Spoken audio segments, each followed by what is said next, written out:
Isang Amerikanang babae ang nagbago ng lubusan ang relasyon nila ng kanyang pamilya matapos niyang imbitahan ang kanyang mga magulang na bumisita sa Pilipinas.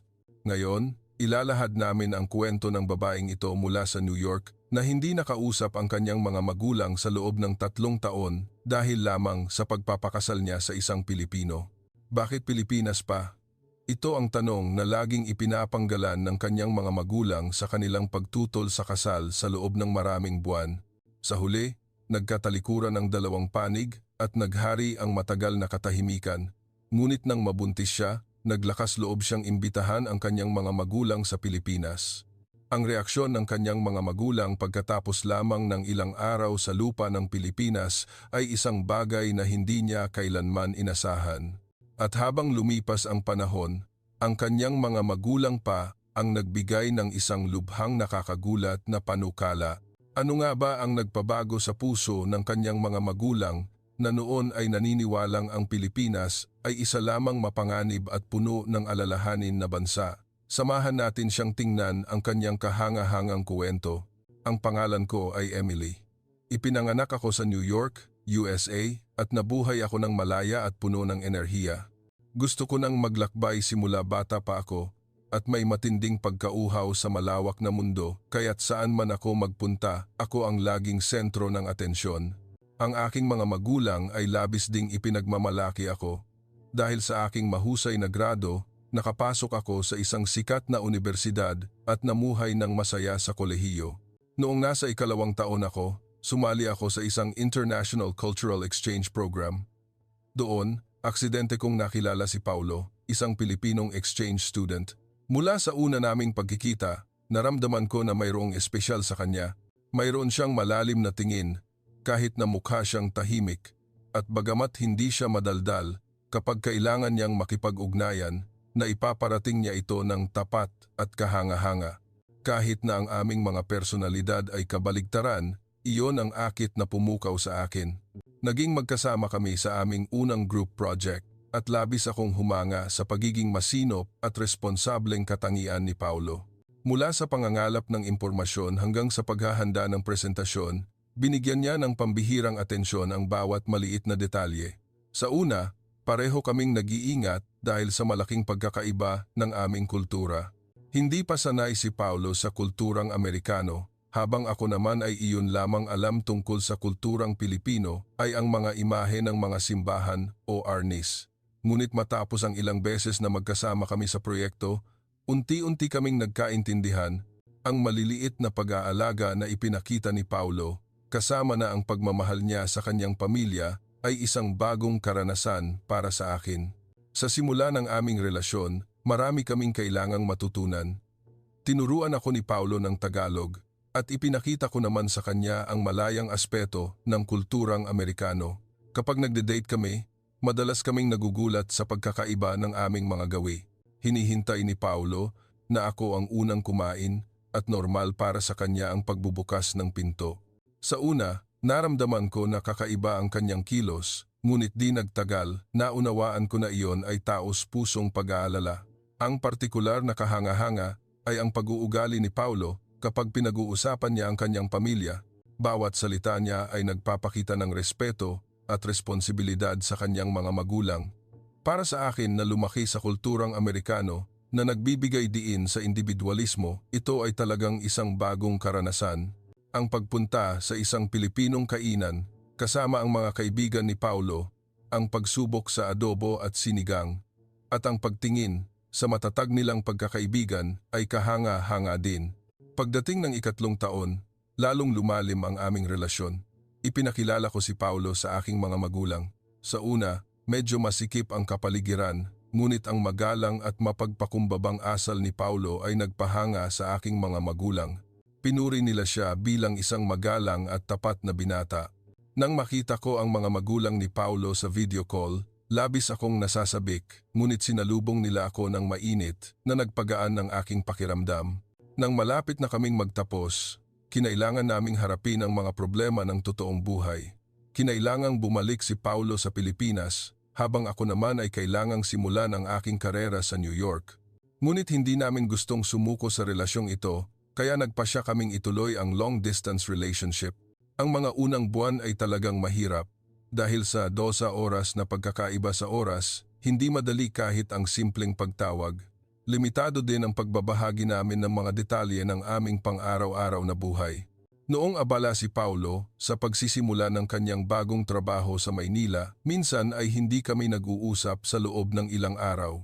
Sa tuwing nangyayari iyon, naramdaman ko ang pag-aalala at kalungkutan, ngunit nalampasan namin iyon sa pamamagitan ng pagtitiwala sa isa't isa. Ang video call tuwing weekend ay parang aming lifeline. Nagbabahagi kami ng detalyadong kwento tungkol sa aming pang-araw-araw na buhay, nanonood ng pelikula at kumakain ng magkasama. Kinukuhanan ni Paulo ng video ang pagbabago ng panahon sa Pilipinas habang ibinabahagi ko naman ang mga tanawin sa New York. Naglalakbay kami upang bisitahin ang isa't isa mga 2 beses sa isang taon, ang kagalakan na makita siyang muli sa paliparan at ang kalungkutan sa paghihiwalay ay paulit-ulit na nangyayari, ngunit napangalagaan namin ang pag-ibig na ito. Ang 4 na taon ng long-distance relationship ay hindi talaga madali. Kapag nakikita ko ang aking mga kaibigan na kasama ang kanilang mga minamahal, naiinggit ako at minsan ay umiiyak ako kapag kailangan kong harapin ang mahahalagang sandali ng mag-isa. Ang kalungkutan tuwing holiday, tulad ng Thanksgiving o Pasko, ay hindi mailarawan.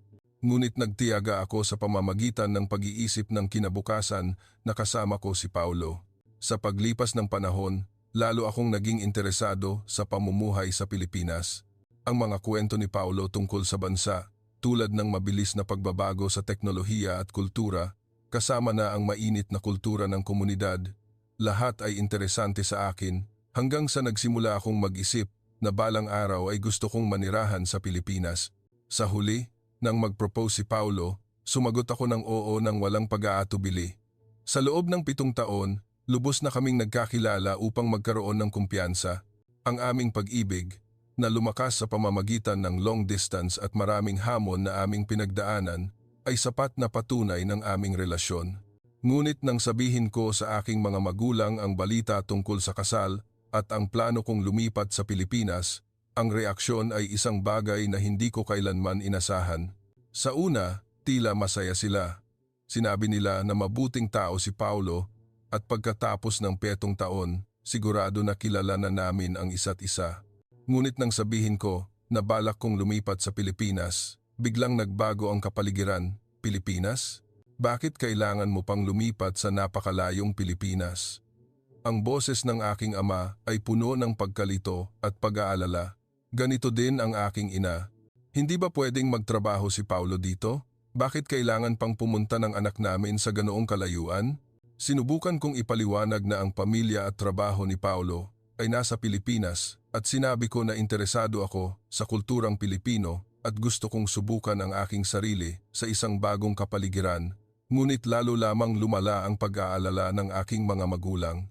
Pagkalipas ng ilang araw, tinawag ako ng aking ama para sa isang seryosong usapan. Sa lamesa, puno ng impormasyon na kanyang nahanap sa internet. "Emily, alam mo ba talaga kung ano ang Pilipinas?" Sabi ng aking ama habang itinuturo ang mga artikulo ng balita. Binanggit niya ang madalas na gulo sa politika, ang mga protesta sa kalye at ang mga isyu sa kaligtasan sa trabaho na kanyang narinig. Lahat ng ito ay nag-aalala sa aking mga magulang. Ang Pilipinas ay isang bansa na walang katiyakan ang politika. Maaaring magkaroon ng coup d'etat anumang oras. At ang anak namin ay kailangang manirahan sa ganoong lugar? Ang boses ng aking ama ay puno ng taos-pusong pag-aalala. Ang aking ina ay mas emosyonal. Nakita ko sa balita, sikat ang Pilipinas sa scam sa mga turista at maaaring hindi ito masyadong bukas sa mga dayuhan. Siguradong magiging malaking problema ang pagkakaiba sa kultura, sabi niya. Binanggit niya ang mga problema na nangyayari sa ilang komunidad ng imigrante sa Amerika upang ipakita ang kanyang pag-aalala. Lalong tumitindi ang pagtutol ng aking mga magulang araw-araw. Maging sa family gathering, ito ang naging pangunahing paksa. Nag-uunahan ang mga kamag-anak sa pagsasalita. Bakit kailangang pumunta sa ganoong kalayuan? Maraming mabubuting lalaki sa Amerika. Narinig ko, Sa kulturang Asyano, ang mga babae ay madalas na dehado. Sa tuwing naririnig ko ang mga salitang iyon, nasasaktan ako. Lalo na ang aking ina, tila naramdaman niya na mayroong mag-aagaw sa kanyang anak. Pinalaki ko ang aking anak sa loob ng 20 taon at kailangan kong ipadala siya ng napakalayo, sabi niya habang umiiyak. Nang makita ko siyang ganoon, halos madurog ang puso ko. Maging ang aking mga kaibigan ay nagbigay ng payo dahil sa pag-aalala. Kailangan ba talagang pumunta sa Pilipinas? Mahirap na ang long distance at lilipat ka pa. Sa tuwing naririnig ko ang mga salitang iyon, nagsisimulang manginig ang aking determinasyon. Ang away sa pamilya na tumagal ng ilang linggo ay lalong tumitindi. Sa bawat hapunan, ito ang laging napag-uusapan at natatapos ang usapan sa parehong paraan, ang pag-aalala at pagtutol ng aking mga magulang laban sa aking determinasyon at paninindigan. Para bang may linya na hindi maaaring magtagpo sa pagitan namin. Ang oras ng desisyon ay dumating sa Thanksgiving family gathering. Habang lahat ay naroroon, sinubukan akong kumbinsihin muli ng aking ama. Emily, huling tanong ko na talaga. Bakit Pilipinas? Kung mahal mo si Paulo, bakit hindi siya ang pumunta dito sa Amerika? Bakit kailangang pumunta ang anak namin sa ganoong kalayuan? Sa sandaling iyon, hindi ko na maipaliwanag sa pamamagitan ng lohika. Kahit nabanggitin ko pa ang paglago ng ekonomiya ng Pilipinas, ang kaligtasan sa pang-araw-araw na buhay, ang mahusay na sistema ng edukasyon o ang sistema ng kalusugan, hindi sila makikinig. Sa huli, nagpasya akong sabihin ang aking pinakatunay na damdamin. Dahil siya si Paulo. Pa, wala nang iba pang paliwanag kundi ito. Gusto ko lang makasama ang taong mahal ko. Dahil lamang sa simpleng at malinaw na dahilan na iyon. Anuman ang bansa o hamon, handa akong harapin ito kasama siya. Tila walang masabi ang aking mga magulang sa sagot na iyon. Bumuntong hininga ang aking ama habang umiwas ng tingin ang aking ina. Napakatagal ng katahimikan noon. Sa gitna ng katahimikan sa paligid ng pamilya, naramdaman ko na para akong nakatayo ng mag-isa. Ang paghahanda para sa kasal ay mas mahirap kaysa sa inaasahan.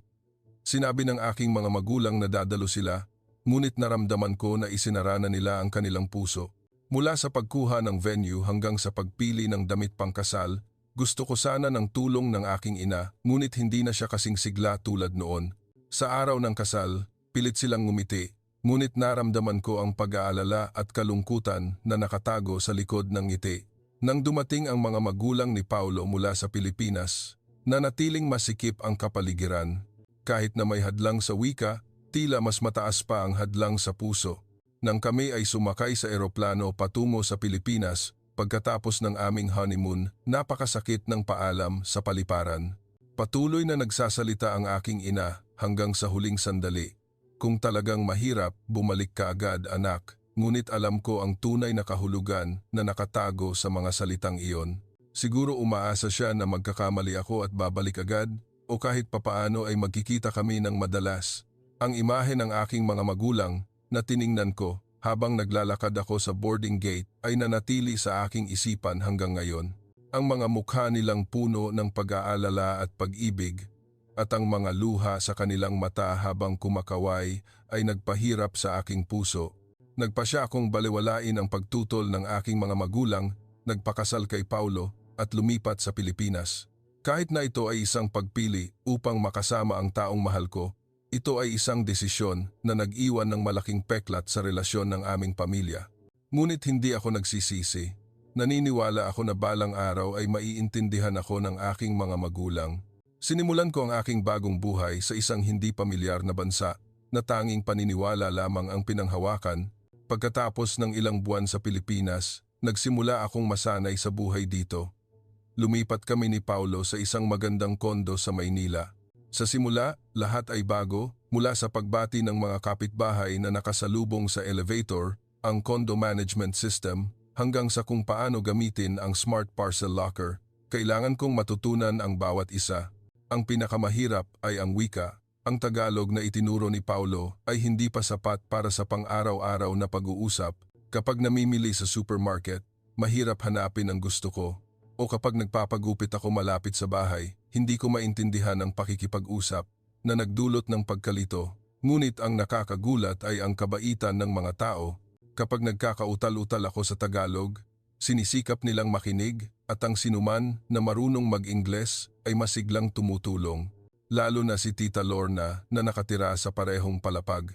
Malaki ang naitulong niya sa akin. Kapag nag-iisa ako, madalas niya akong binibigyan ng lutong bahay na pagkain. Sa una, nahihiya ako, ngunit naramdaman ko ang kanyang init. Sinabi niya na mahirap daw kapag bagong lipat sa ibang bansa at tinuruan din niya ako kung paano magluto ng pagkaing Pilipino mula sa pansit hanggang sa lumpia. Unti-unti kong natutunan ang bawat isa. Hindi rin madali ang makipagkaibigan sa mga batang ina sa kondo.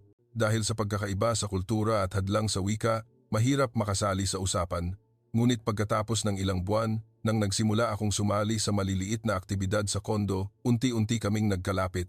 Marami akong natutunan tungkol sa buhay ng mga Pilipinang babae mula sa kanilang mga kwento tulad ng edukasyon ng kanilang mga anak, ang trabaho ng kanilang asawa at ang pamilya ng lalaki. Ang pag-aalaga ni Paulo ay isa ring mahalagang suporta. Sa tuwing umuwi siya mula sa trabaho, laging nagtatanong siya kung kumusta ako at tuwing weekend, dinadala niya ako sa iba't ibang lugar sa Metro Manila upang maranasan ko ang kulturang Pilipino. Pumunta kami sa Intramuros, sa Barangay Fiesta at sa SM Mall of Asia na unti-unting nagpabigat sa akin na maunawaan ang bansang ito. Pagkatapos ng halos 2 taon, naramdaman ko na ang lugar na ito ay talagang aking tahanan. Ang paggising sa umaga, ang pagbukas ng bintana at makita ang tanawin ng syudad at matataas na gusali, ang pamilyar na tunog ng anunsyo mula sa mga nagtitinda at ang pagbati sa mga kapitbahay, lahat ay naging bahagi ng aking pang-araw-araw na buhay. Ang aking kaalaman sa Tagalog ay napabuti ng husto hanggang sa kaya ko nang magbiro at makipag-usap sa mga tao sa paligid. At isang araw, dumating ang pinakamalaking pagbabago sa aking buhay, ang pagbubuntis. Ang kagalakan sa sandaling iyon, nang kumpirmahin ito ng ospital, ay hindi ko kailanman malilimutan. Lumuluha si Paulo at niyakap ako ng mahigpit. Matagal kaming nagpakalunod sa kaligayahan, ngunit sa parehong oras, naramdaman ko ang pagkalito. Ang katotohanan na hindi ko maibahagi ang magandang balitang ito sa aking mga magulang ay nagdulot ng sakit. Halos hindi kami nag-usap sa loob ng 3 taon, kaya hindi madali ang biglaang pagtawag sa kanila. Pagkatapos mag-isip ng ilang araw, naglakas loob akong tumawag. Ang tensyon, habang naghihintay na sagutin nila ang tawag, ay hindi ko malilimutan.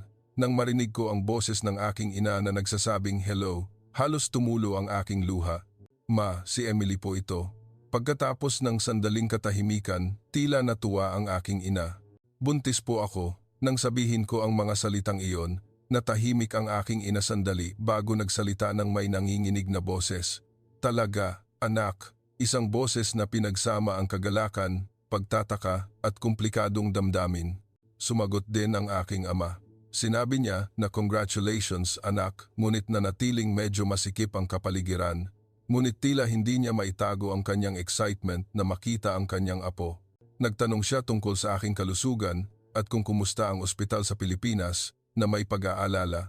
Ang tawag na iyon ang simula ng aming madalas na pakikipag-ugnayan. Madalas tumawag ang aking ina upang magtanong tungkol sa aking paglilihi, kung kumusta ang ospital sa Maynila at kung kumakain ba ako ng mabuti na may pag-aalala. Tila unti-unting naghihilom ang lamat sa loob ng 3 taon. Nang 7 buwan na ang aking tiyan, nagtanong ang aking ina ng may pag-aatubili, Emily, gusto sana naming pumunta ng tatay mo sa Pilipinas. Hindi ko alam kung okay lang sa iyo, anak. Nang marinig ko ang mga salitang iyon, naramdaman ko ang hindi maipaliwanag na pagkalito sa aking puso. Masaya, ngunit nag-aalala din. Hindi ko mahulaan kung ano ang magiging tingin ng aking mga magulang sa Pilipinas. Oo naman po ma. Miss na miss ko na po kayo, iyon ang isinagot ko sa huli. Lubos din na sumang-ayon si Paulo. Sinabi niya na kung makikita ng aking mga magulang ang Pilipinas sa kanilang sariling mata, tiyak na maiintindihan nila. Nang matukoy ang petsa ng pagdating ng aking mga magulang sa Pilipinas, sa isang banda, naghihintay ako. Ngunit sa kabilang banda, nag-aalala din ako. Nakaka-excite na magkikita kami muli pagkatapos ng 3 taon. Ngunit ang pinaka-ikinababahala ko ay kung ano ang magiging opinyon ng aking mga magulang sa Pilipinas.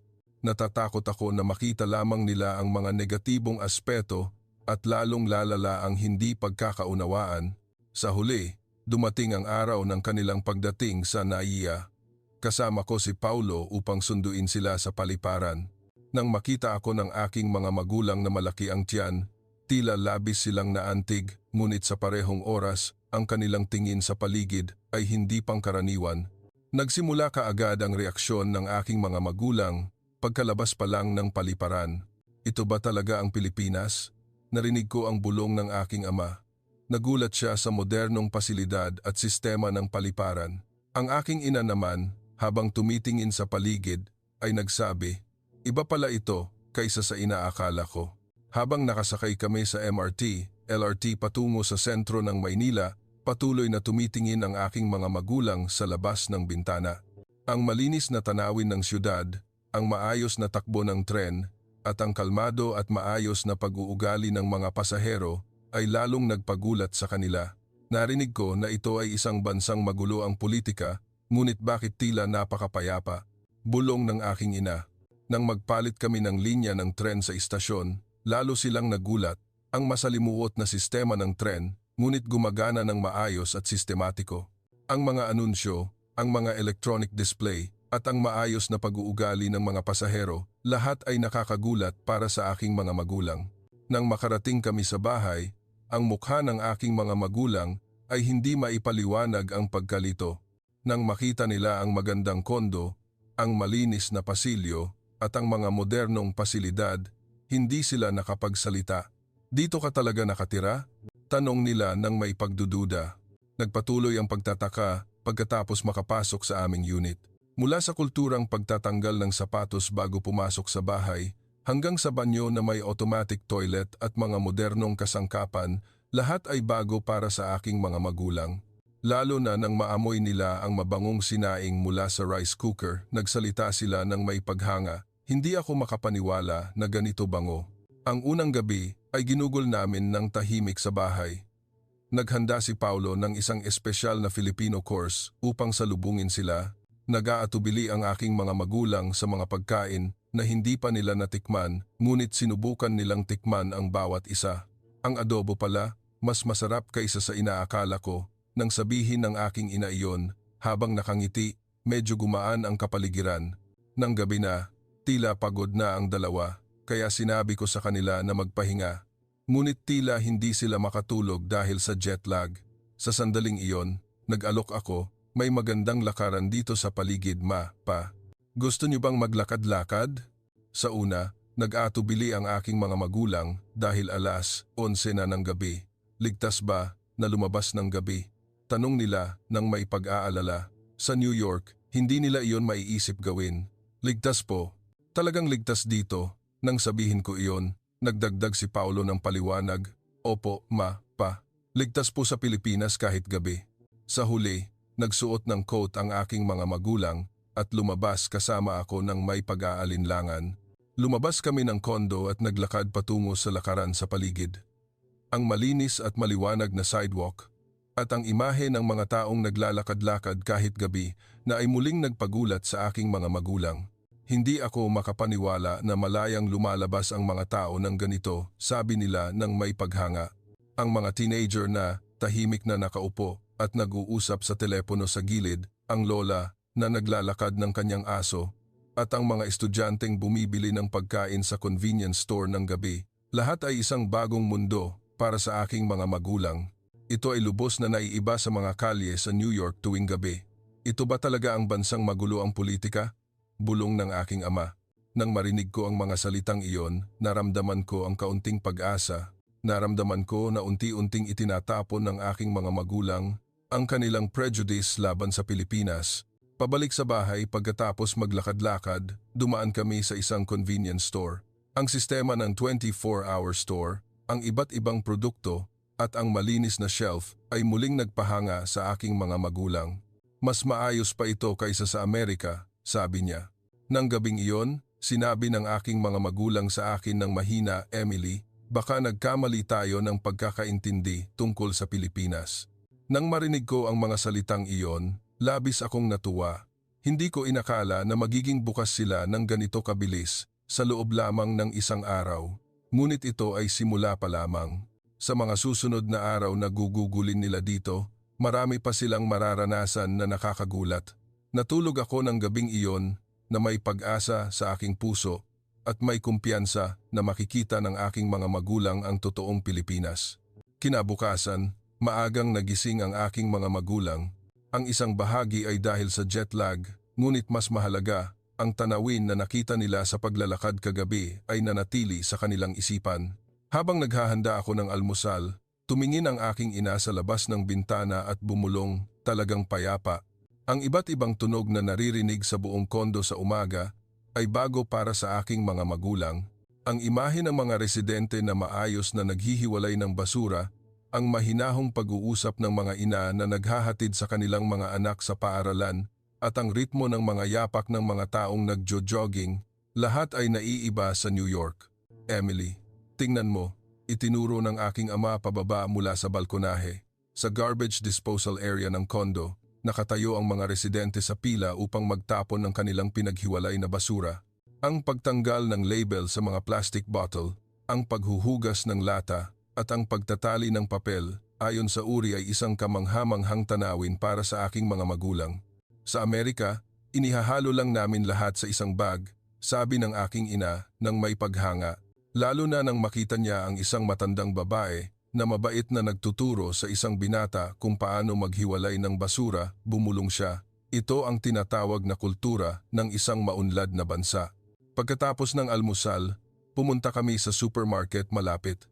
Habang nakasakay sa tren, muling nagulat ang aking mga magulang nang makita ang priority seat sa bagon.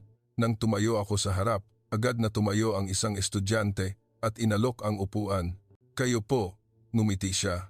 Ang kilos ng estudyanteng iyon ay nagpaluha sa aking ina.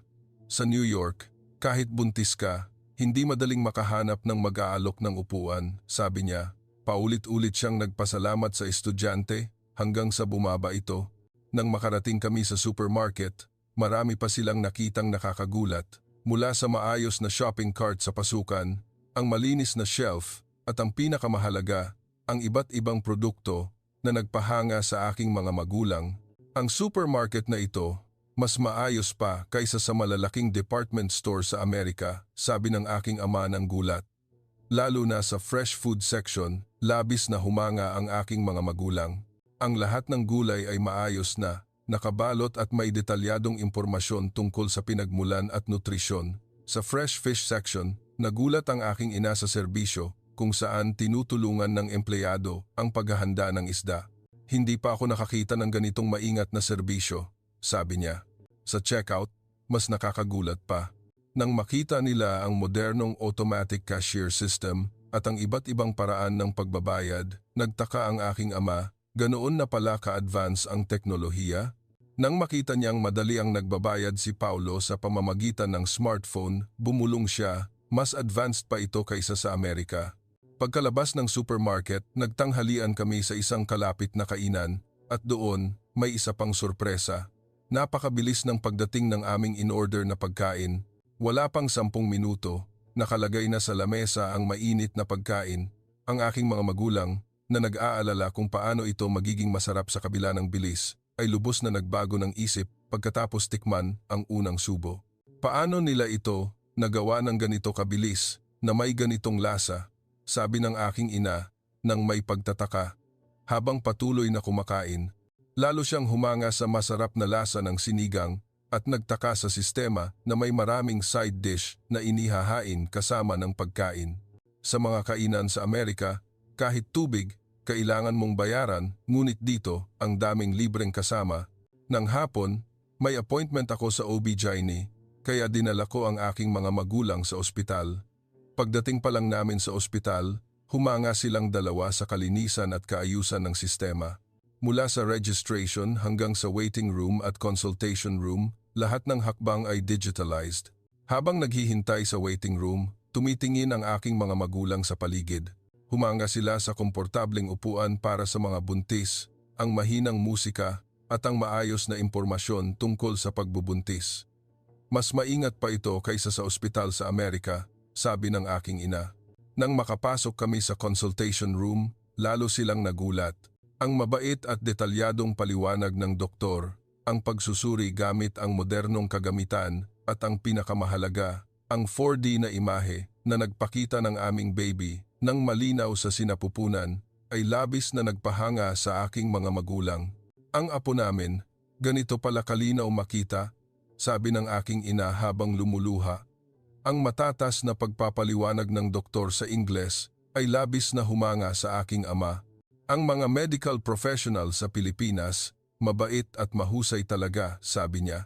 Ang gastos ay mas mura pa sa inaasahan na muling nagpagulat sa aking mga magulang. Pagkalabas ng ospital, dumaan kami sa isang cafe malapit at doon, naranasan ng aking mga magulang ang cafe culture ng Pilipinas sa unang pagkakataon. Nagulat sila sa libreng wifi na normal lamang at mayroon ding saksakan ng kuryente na malayang ginagamit. Sa Amerika, kailangan pa kaming humingi ng wifi nang may pag-aatubili. Ngunit dito, malaya lang gamitin, sabi ng aking ama nang may paghanga. Habang nagkakape, mahina silang nag-uusap ng aking mga magulang. Tiningnan nila ang magandang tanawin ng siyudad sa labas ng bintana, ang mga taong maayos na naglalakad, at ang payapang pang-araw-araw na buhay, at bumulong ang aking ina, talagang iba pala sa inaakala namin.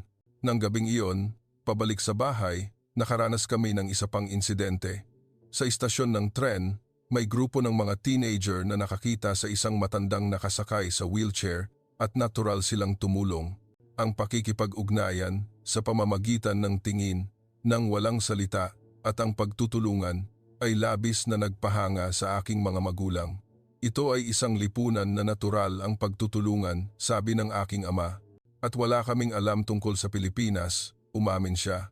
Tila unti-unting lumalabas ang pagsisisi na tumutol sila 3 taon na ang nakalipas.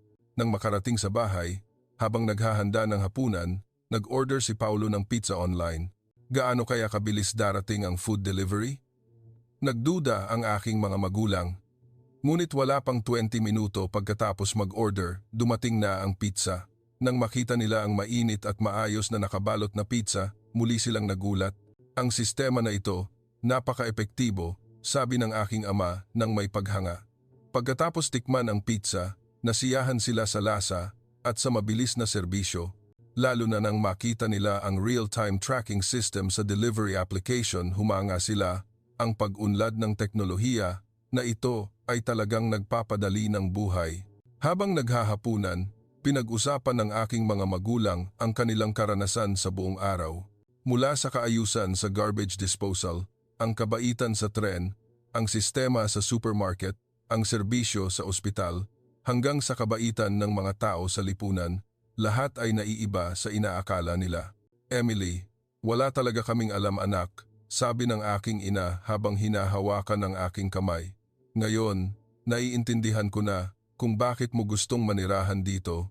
Nang marinig ko ang mga salitang iyon, naramdaman ko ang hindi maipaliwanag na pagkalito sa aking puso. Sa isang banda, nang hihinayang ako sa 30 taon na lumipas, seryosong nagsalita ang aking ama, "Anak, nagkamali ako. Hindi ko alam na ganito pala ang Pilipinas.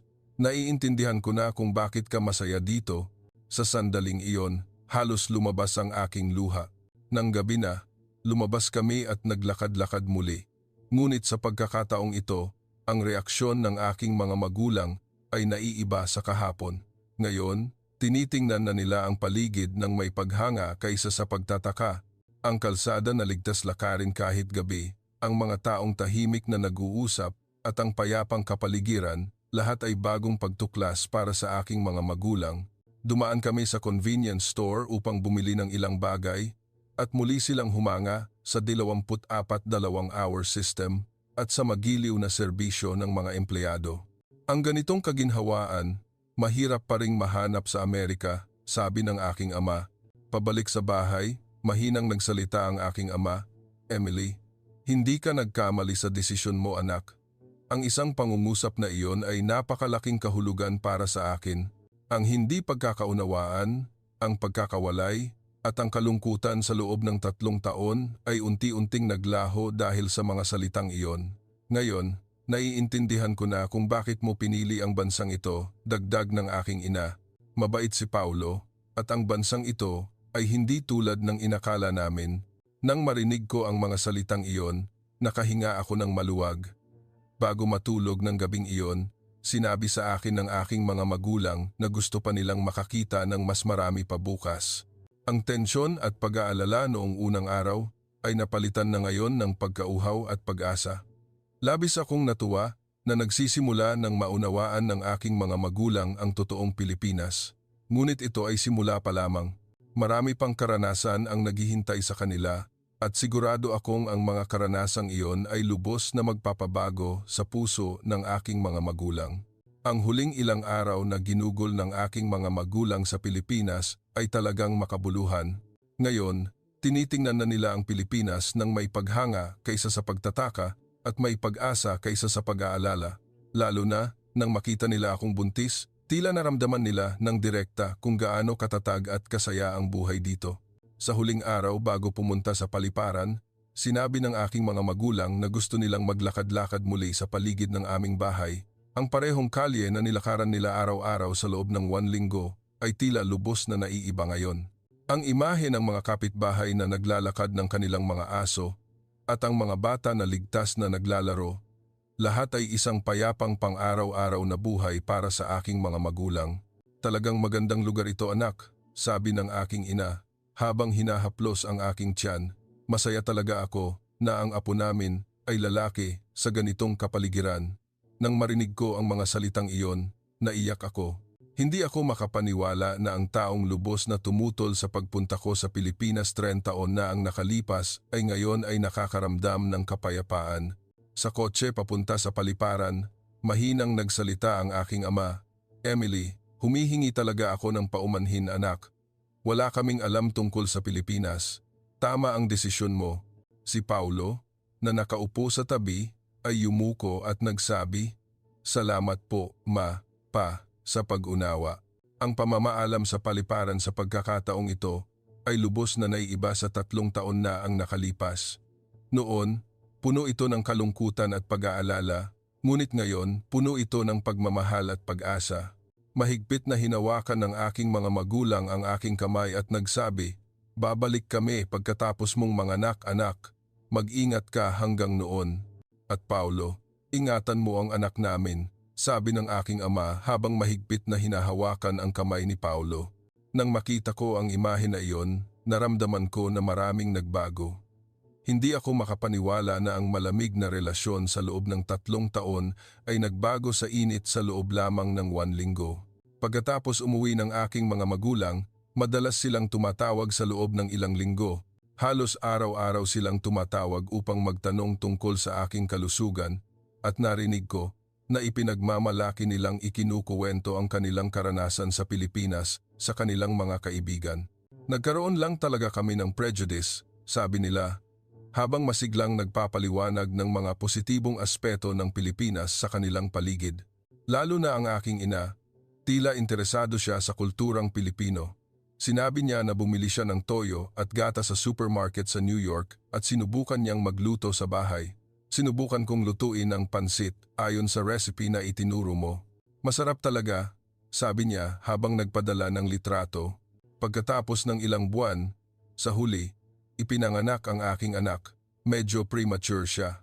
Nang makipag-ugnayan ako sa aking mga magulang, dumating sila sa Pilipinas sa loob lamang ng wala pang 1 linggo. Ang mukha ng aking mga magulang sa sandaling makita nila ang kanilang apo sa unang pagkakataon ay isang bagay na hindi ko kailanman malilimutan. Umiyak ang aking ina habang sinasabi na ang baby ang pinakamaganda sa mundo, habang ang aking ama, na normal na tahimik, ay hindi mapigilan ang ngiti habang nakatitig sa kanyang apo. Sa pagbisita na ito, nakatuklas ng ibang aspeto ng Pilipinas ang aking mga magulang. Naranasan nila ang postnatal care system ng ospital at labis silang humanga. Sa Amerika, umuuwi agad pagkatapos manganak. Ngunit dito, ganito kasistematikong inaalagaan, sabi niya ng may paghanga. Ang propesyonal na pangangalaga, ang nutritional management, at ang serbisyo sa pangangalaga ng sanggol, Lahat ay bagong karanasan para sa aking mga magulang. Pagka-uwi sa bahay kasama ang baby, patuloy na nagulat ang aking mga magulang sa sistema ng pagpapalaki ng bata sa Pilipinas. Ang mabait at propesyonal na pagsusuri ng pediatrician, ang sistema ng pagbabakuna, at ang kalidad at kaligtasan ng mga produkto para sa bata, lahat ay sistematikong pinamamahalaan. Kung magpapalaki ng anak, baka mas maganda pa sa Pilipinas kaysa sa Amerika nang sabihin ng aking ina iyon, labis akong naramdaman ng pagmamalaki. Sa pagbisita na ito, nanatili sila sa amin ng higit sa 1 buwan. Ginugol nila ang oras kasama ang kanilang apo at lubos na naramdaman ang buhay sa Pilipinas. Nakita ko silang natural na nakikipag-usap sa iba pang lola at lolo sa cafe malapit sa bahay at mas naging bihasa sila sa pagbili sa supermarket. Ang partikular na kahanga-hanga ay nang banggitin nila ang kaligtasan ng Pilipinas. Hindi mo na kailangang matakot kahit na ilabas mo ang maliit na bata sa gabi. Hindi ko iyon maiisip sa New York, sabi niya. Sa katunayan, naglalakad kami tuwing gabi kasama ang stroller at tila natural na ang kanilang pag-uugali. Pagkatapos umuwi ng aking mga magulang, lalong naging madalas ang aming pakikipag-ugnayan.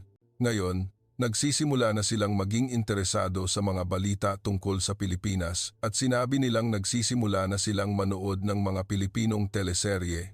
Gusto naming mas makilala ang bansa kung saan nakatira ang aming anak. Pagkatapos ng ilang buwan, muling pumunta ang aking mga magulang sa Pilipinas. Sa pagkakataong ito, sinabi nilang plano nilang manatili ng mas matagal. Ang dahilan ay gusto nilang makita ang paglaki ng kanilang apo. Ngunit ang kaginhawaan din sa pamumuhay dito ay isang mahalagang dahilan. Sa pagbisita na ito, nagpakita ang aking mga magulang ng isang kahanga-hangang pagbabago. Nagsimula silang mag-aral ng Tagalog mula sa mga pangunahing pagbati tulad ng salamat po at maganda hanggang sa mga salitang masarap. Ang imahe na sinisikap nilang magsalita ng Tagalog sa tuwing babati sa mga tao sa paligid ay labis na kahanga-hanga, lalo na ang aking ama.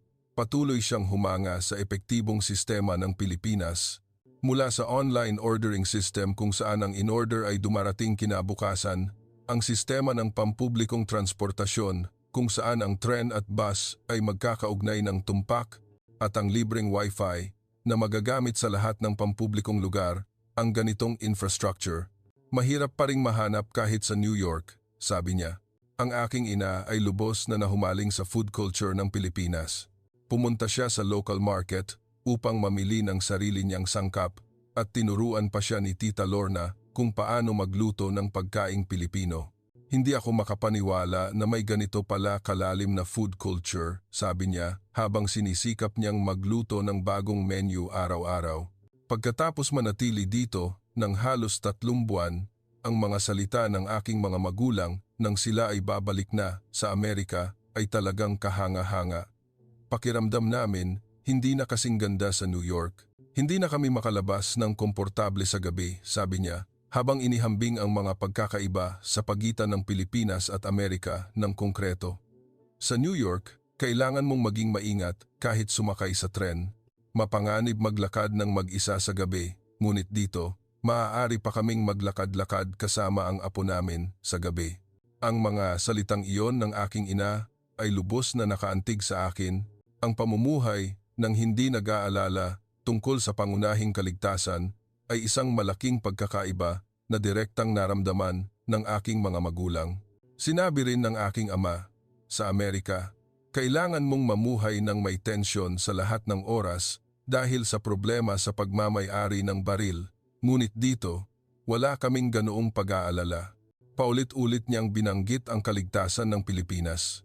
Lalo na ang kaligtasan sa mga paaralan at pampublikong lugar, sinabi niyang mas payapa sa Pilipinas.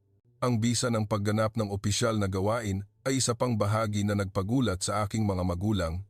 Sa Amerika, kahit ang simpleng pagproseso ng dokumento ay maaaring tumagal ng ilang linggo. Ngunit sa Pilipinas, karamihan ay natatapos sa loob ng 1 araw o 2,003 araw. Ang ganitong bisa ay isang bagay na dapat matutunan, sabi ng aking ama. Pagkatapos ng ilang buwan na umuwi ang aking mga magulang sa Amerika, narinig ko ang isang nakakagulat na balita.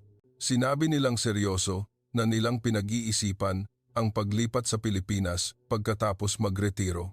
Matanda na kami. Gusto naming gamitin ang aming buhay sa isang ligtas at maginhawang lugar kasama ang aming apo. Sa katunayan, nagsimula na ang aking mga magulang na maghanda para sa paglipat sa Pilipinas. Mas naging sistematiko ang kanilang pag-aaral ng Tagalog at nag-aaral din sila tungkol sa health insurance system at welfare policy para sa mga matatanda sa Pilipinas. Sinabi nilang mas malawak at mas mura ang sistema ng pampublikong kalusugan ng Pilipinas kaysa sa Amerika. Habang nagpaplano ng konkreto, narinig ko na madalas na nilang ikinukuwento ang Pilipinas sa kanilang mga kaibigan. Dahil sa anak ko, nakilala ko ang kahangahangang Pilipinas, sabi niya, habang ipinagmamalaki ang mga positibong aspeto ng Pilipinas sa kanilang paligid. Mula sa taong nag-aalala na pinadala ang kanyang anak sa isang kakaibang bansa, ngayon ay siya naman ang nagsasabi na, ang Pilipinas, ganito pala kaganda. Ito ay talagang isang kumpletong pagbabago ng damdamin. Sa paglipas ng mga taon, ang pagbisita ng aking mga magulang sa Pilipinas ay naging normal na. Pumupunta sila mga 3 beses sa isang taon at nananatili sa loob ng ilang buwan sa bawat pagbisita. Ang paggugol ng oras kasama ang kanilang apo ay ang kanilang pinakamalaking kaligayahan, lalo na nang makita nila ang kanilang apo na lumalaki at natututo ng Tagalog at Ingles nang sabay, labis silang nasiyahan. Ang bata na lumaki sa ganitong internasyonal na kapaligiran, gaano kaya karaming pagkakataon ang makukuha? Sabi niya, habang inaamin ang positibong aspeto ng bilingual education. Ngayon, sinasabi na ng aking mga magulang sa akin, anak, napakatalino ng desisyon mo. Ang taong tumutol 3 taon na ang nakalipas at nagtanong kung bakit Pilipinas pa, ngayon ay siya naman ang nagsasabi, baka mas maganda pa ang manirahan sa Pilipinas. Naramdaman ko na maraming nagbago. Hindi na rin ako nakakaramdam ng kalungkutan dahil sa malayo ako sa aking pamilya. Ngayon, itinuturing na ng aking mga magulang ang Pilipinas bilang kanilang pangalawang tahanan at binibigyan nila ng halaga ang oras na ginugol namin ng magkasama bilang pamilya. Naramdaman ko na natuklasan ko ang tunay na kahulugan ng pamilya na lumalampas sa kultura at hangganan. Ngayon, ang aming pamilya ay nagiging isang bagong forma ng pamilya na higit pa sa simpleng pagsasama. Isang pamilya na nagbibigay halaga sa parehong kultura Pilipino at Amerikano at higit sa lahat, isang pamilya na nagkakaintindihan at nagrerespeto sa isa't isa. Tila ang pagpili na tinutulan sa simula ay nagdala sa huli ng mas malaking kaligayahan sa aming lahat. Sa tuwing sinasabi ng aking mga magulang, babalik kami ulit, nagpapasalamat ako ng taos puso. Ang kahangahangang Pilipinas na kanilang naranasan at naramdaman mismo, kasama na ang pag-unawa at pag-ibig sa akin at sa aking pamilya, ay ang nagdulot ng lahat ng pagbabagong ito. Ngayon, kami ay naging isang pamilya sa tunay na kahulugan.